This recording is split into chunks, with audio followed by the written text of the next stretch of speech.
My guest today is Gabrielle Carteris. You may recognize this lady from a couple of shows along the way, maybe one of them about a zip code. Maybe. But the reason that I really wanted to talk to Gabrielle today is that she is also the president of SAG-AFTRA. This is the big actors union.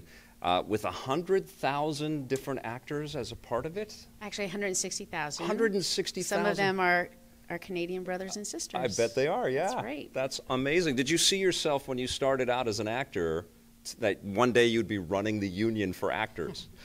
I don't know if I'm running the union, but I never even knew that members were served in the union. I always say that I always thought the union was this building where their lawyers sat, did our contracts, and then I just worked under the contract. And it was the time when I had gotten injured and I wasn't able to work, and I had been asked to come into the union, that I was like, oh, members do this? And no, but I never, if you had said that to me, 30 years ago, 40 years ago, Gabrielle, I was like, no. That's not going to happen, but it's an honor. It's been a real honor to serve. That's awesome. With someone that has had such a successful career as yourself, and so many twists and turns and lots of great adventures, I would imagine, over the years, maybe you can let everybody know that wants to be an actor how they become super successful as an actor. How do you do it? What's the secret?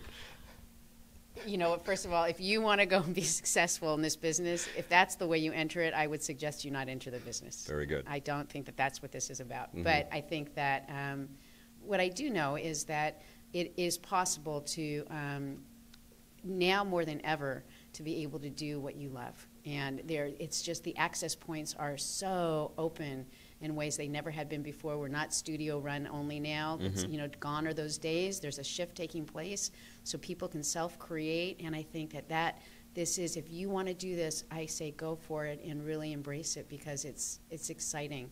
But don't do it if you're doing it to be famous, then do something different. Is that something that you impart on people quite often? Because I do that too. Like, I started a long time ago when beta tape was the only way you could make shows. Oh, you're really aging yourself when you're saying beta tape. A lot of people know that have been watching our stuff for a while. But now you can pick up a phone and you can make a movie. Isn't that phenomenal? It's incredible, right? And you can post it on YouTube where people are watching this right now. Right. And is that something that you tell young aspiring actors, is just go off and write something? Oh, I absolutely. First of all, I really believe that young people, there are storytellers. Yeah. And to be able to be story creators, yes, you have everything at your fingertips now in a way that's financially viable, and that people want to hear the stories. In fact, you can really be defining the industry. I believe that young people are going to be defining it because we're not just studio driven. Because you can go, if you want to go and tell your story, there are people out there who want to hear it, and it's important, I would say. This is the most incredibly creative time where there's more available to people than ever before, and I just say go for it. Do you find that your peers, some of the executives at some of the networks and movie studios, are they kind of looking at social video services like YouTube to find well, you see that, right? You see people are being discovered in so many different ways. If that's what you're looking to do the stories you love to tell. Right.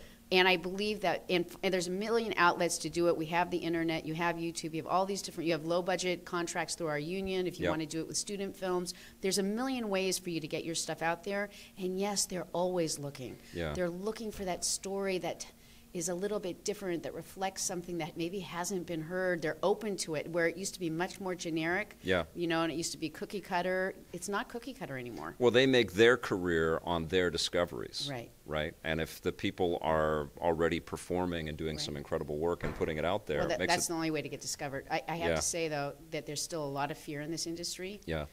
Being discovered is not necessarily by the studio heads. Being discovered is by your audience. Right. And I would say, make sure to be, that's why it's important to tell your story the way you want to tell it. There are people out there who want to relate to it, but if you're looking to do it with the studios, Jason Blum from Blumhouse just spoke at our convention, and he was wonderful. He said, I couldn't go under the restraints of the studios.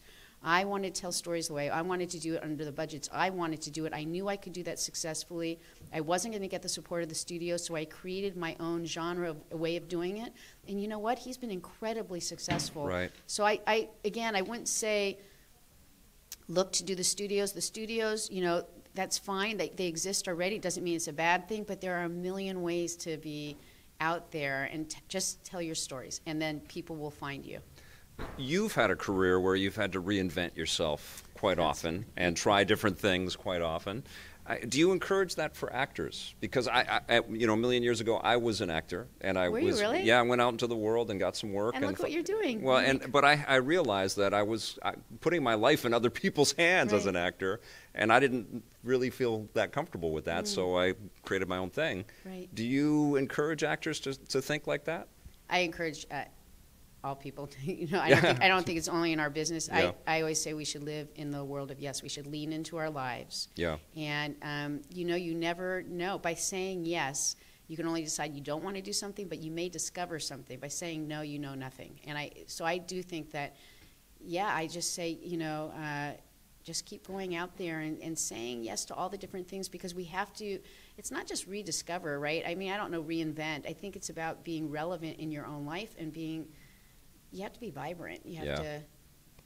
I don't know if it'll necessarily be the thing that people hook into, but if it's what you love doing, I think that's great. Look, you've done a really good job of it. No, thank you.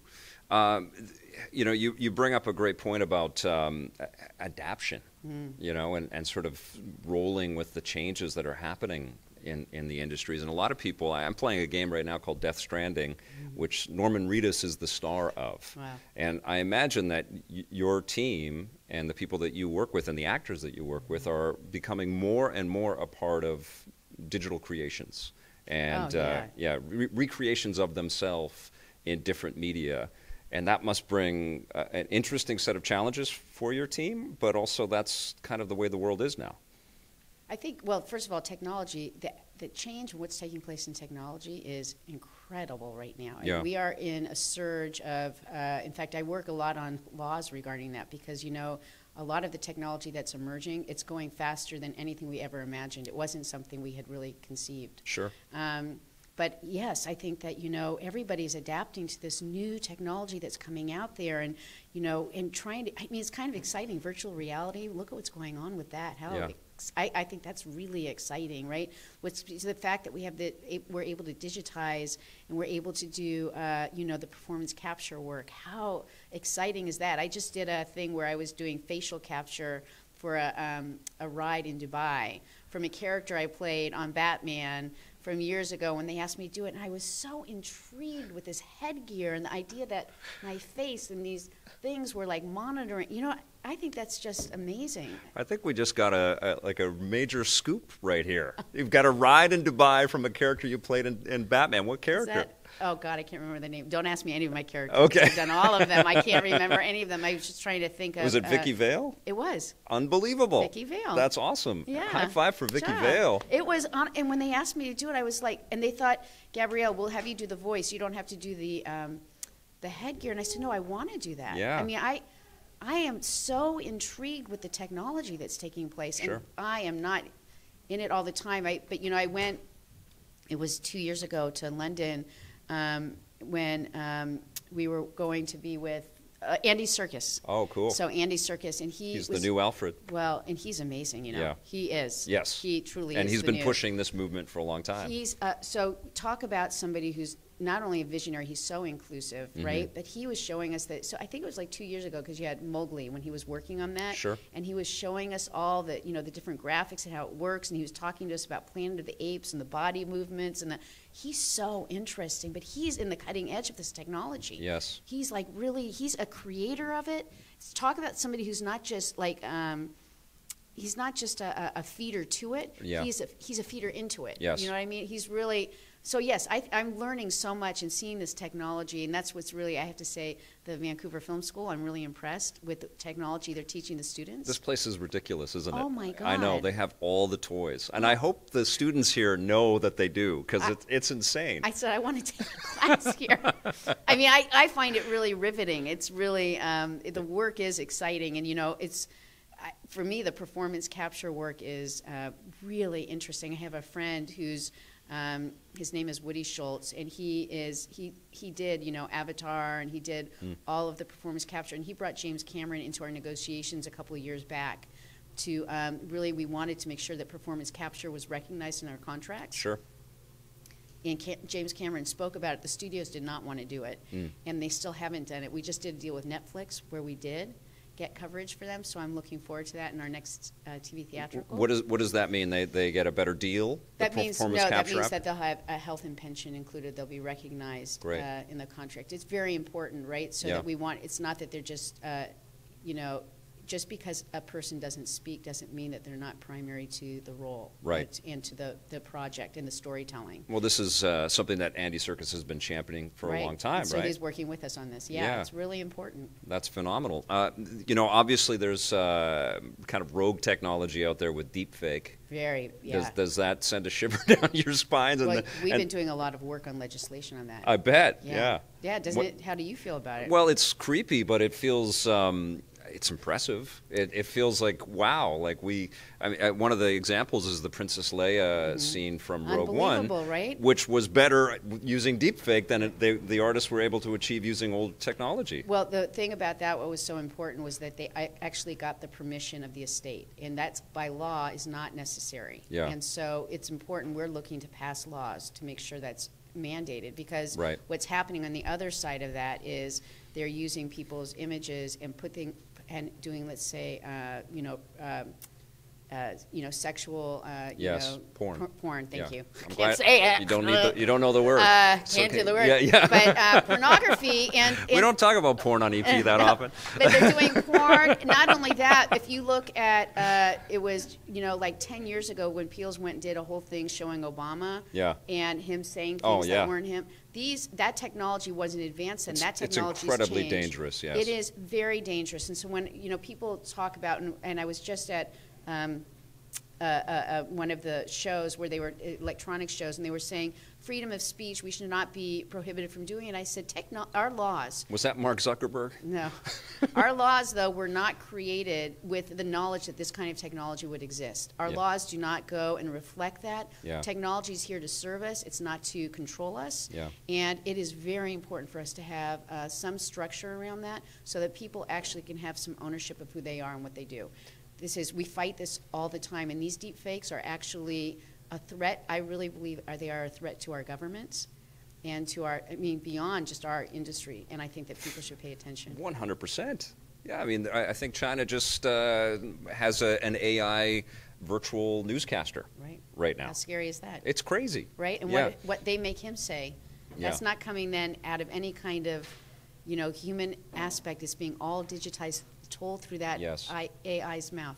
Terrible. Yes. So do you hear from actors and celebrities and people that have become very successful and they're like, what the hell? Like Al Pacino was in some scene all of a sudden? Well, if that happens, we take care of that. We have laws and we have rules, and we're able to go and follow it up. We're trying to do the laws for that. But yes, we are hearing from them, and people are devastated. It's not just the celebrities who have influence.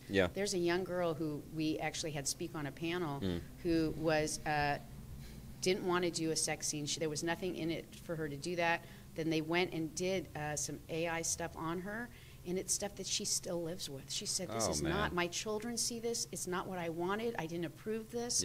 It's not okay. It's not like you give over everything when you're on screen. Right. It shouldn't be that. And we want actors, if actors are watching this, one of the things that's really important, particularly when people are starting off, they're so excited to work, we have to be careful. People should not sign away by saying, you do full body scans on me and you can own me in perpetuity, because that means they can go and reuse. Are people trying to do that? There are films that they're trying to do that in projects. So we're telling our actors, do not sign away your image. Right. Your likeness rights. That's the only thing that you have. Well, this brings up an awesome topic here, because one of the things famously that George Lucas was able to do with all of his young actors back in the day, and I'm not meaning to throw any shade at George Lucas, I love him and I love what he's done, but he got the likeness rights. And that's why you can see Mark Hamill and Carrie Fisher and Harrison Ford on everything. And so will that include, or will SAG and AFTRA sort of step in and say, no, you can't just use Mark Hamill forever in your Star Wars merchandise, Disney? Well, first of all, SAG-AFTRA. But yes, no, I'll tell you, that was 90210. Aaron Spelling, he had our image. And we literally, what happened was, there is a payment that comes with that. You don't just sign it away for free. There's a usage thing. So people they just have to be aware of that. But we knew that actually there was stuff being sold with our images and we were not being compensated. Sure, yeah. And we sued Aaron.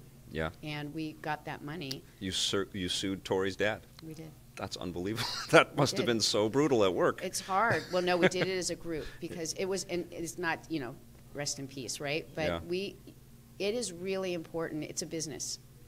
We're not here just to do favors, right? Yeah. If you're making money, everybody should make money. It's not something that should be siloed off just to the producer. Sure. And so I think that if you're going to make money off of an individual, that if in success, we should all rise. Right. That's really, I think that's fair. Yes, yes.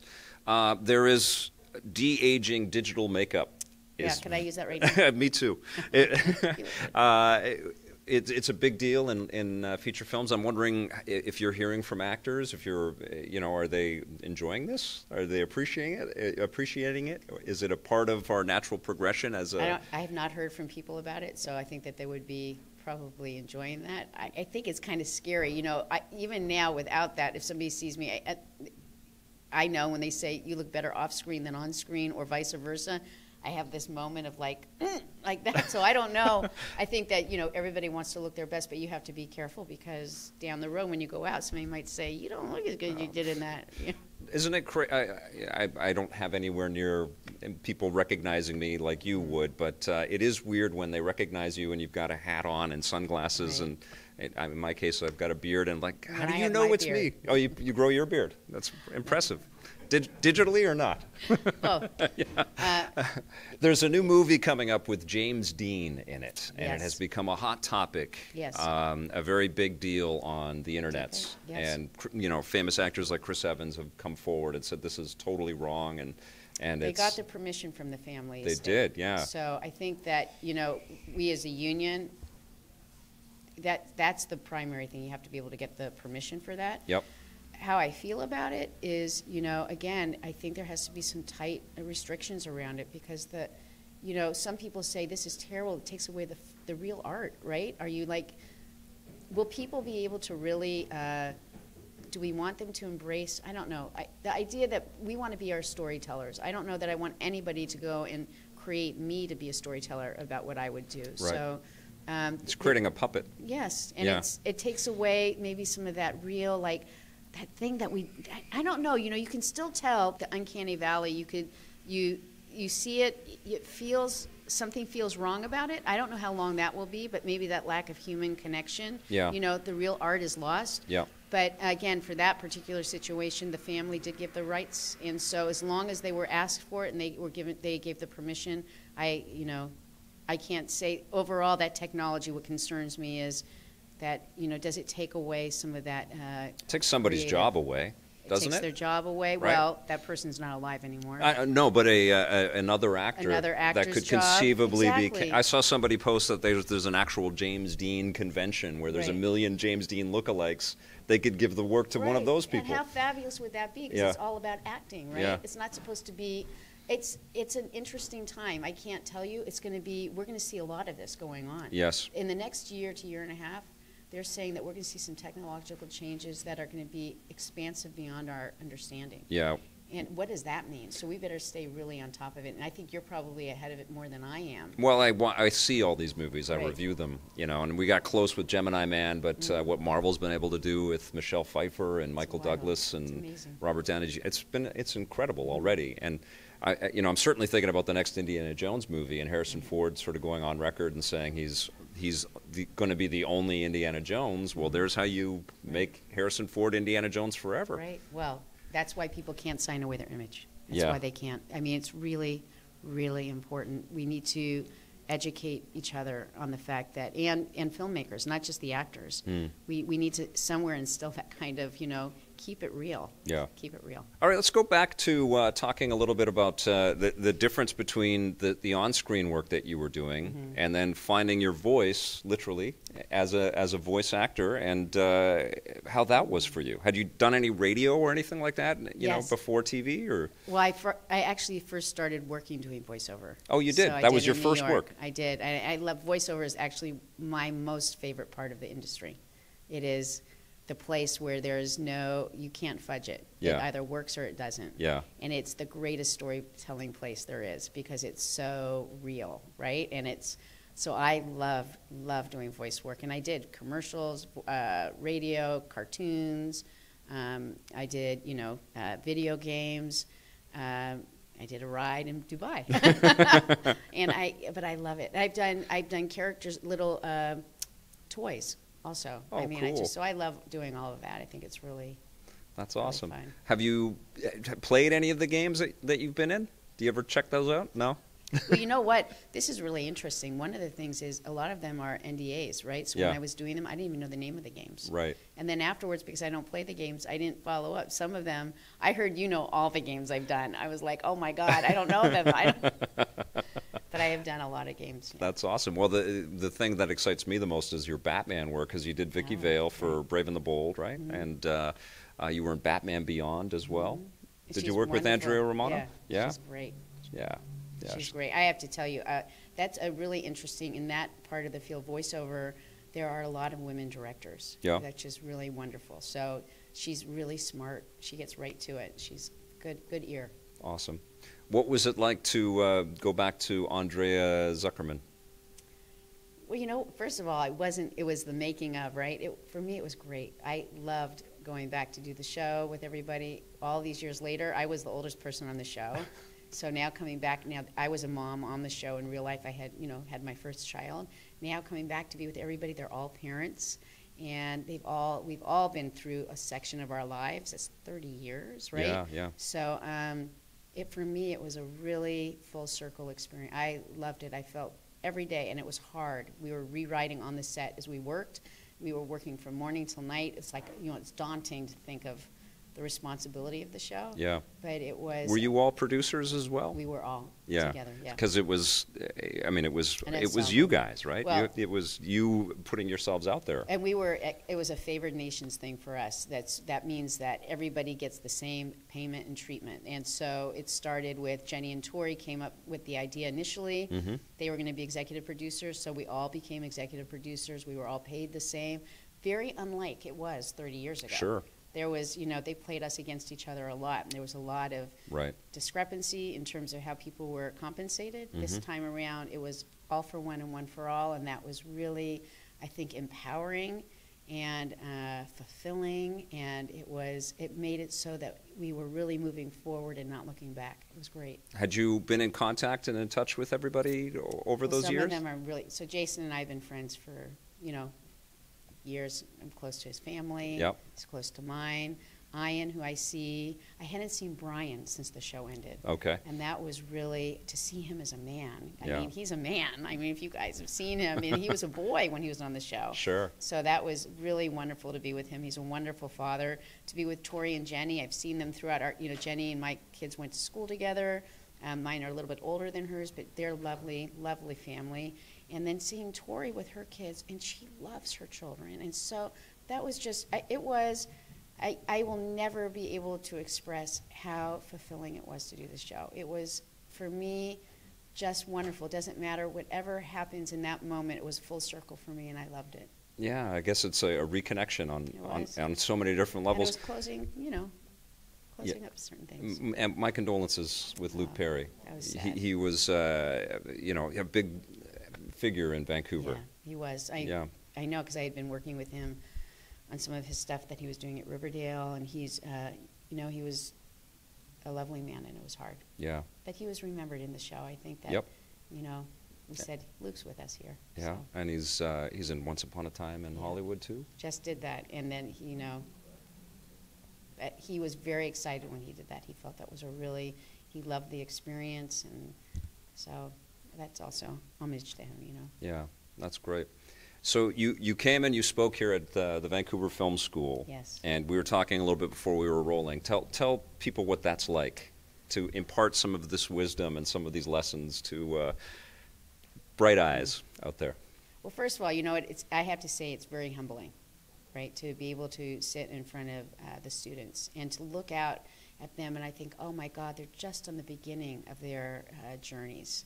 And who will they become, and what will they create? And everything is just open to possibilities, and that is really, I have to say, it's a really good juju. It's like to be sitting in front of all those students and remembering, oh, I remember when was it, I said this earlier, but when the world was my oyster, that feeling like everything is possible.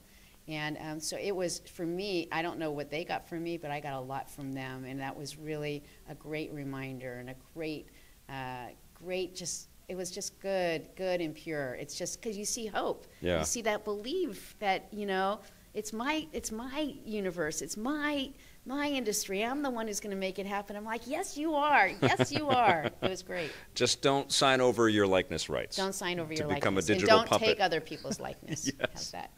Gabrielle, fantastic to meet you. Thank you so much. Thank you. Thank you. An honor.